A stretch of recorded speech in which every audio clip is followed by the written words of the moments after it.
Hey coin collectors, and welcome to the DC Coin World International coin channel. Today it's the Washington $quarter coin from the United States from 1956. And as you can see, we have two really gem condition ones here. And this one right here is a Philadelphia one. This one here on the right is a Denver one. You can't tell this is a Philadelphia one until you turn it over, however. So let's move the Denver one out of the way. Let's talk about this one. It says Liberty at the top, and you can see this is incredibly well defined. It says In God We Trust under Washington's chin. Way down in here, if you look, you see a J and an F for John Flanagan, who was the engraver of these coins. First came out in 1932. And then down here you see a 1956. Some of you have heard about the double bar 5 from the 1956. See the top of the 5 here? Let me see if I can get something a little bit finer to point with. Right in here. That space in the middle of the 5 will have a little bar in it.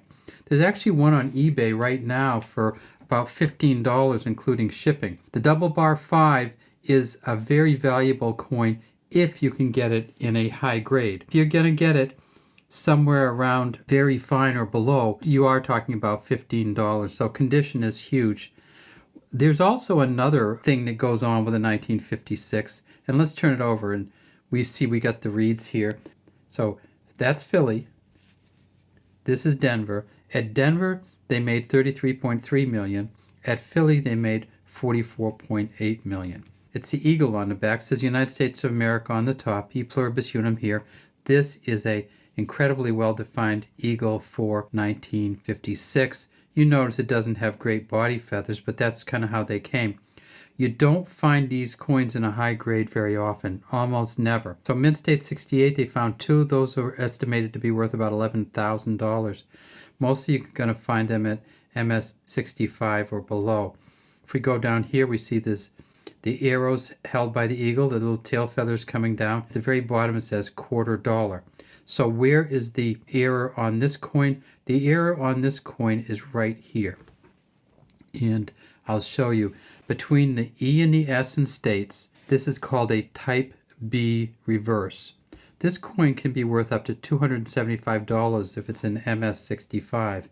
The problem with this one is we don't have great detail on the feathers. We have these little black marks on here. It's a really, really nice coin. Maybe worth $40 or $50 though, because this is the Type B. What does the Type A look like? Let's see if we can find it on the Denver. So I'll show you. See on the Denver one here, see how the E and the S almost touch? That's the regular form for the 1956 coins. See on this one, there's a space between the E and the S.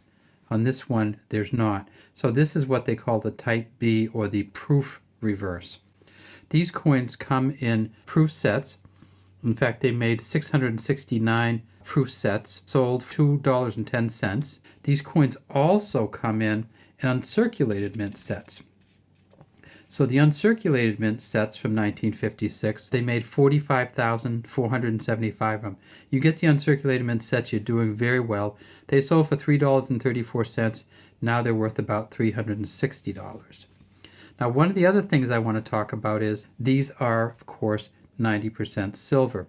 So you're talking about a $5 minimum value. Let me show you where the D is, right there.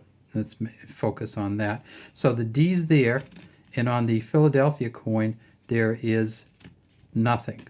And lastly, I want to talk about a coin that left circulation in 1956, and that was the British farthing coin. So this is Queen Elizabeth II on the front of this coin. The Mary Gillick first portrait of her when she was 29 years old. We tip it over and we see this funny little bird on the back. I think it's a wren. 1956 at the top, farthing at the bottom. We see the engraver's initials right here.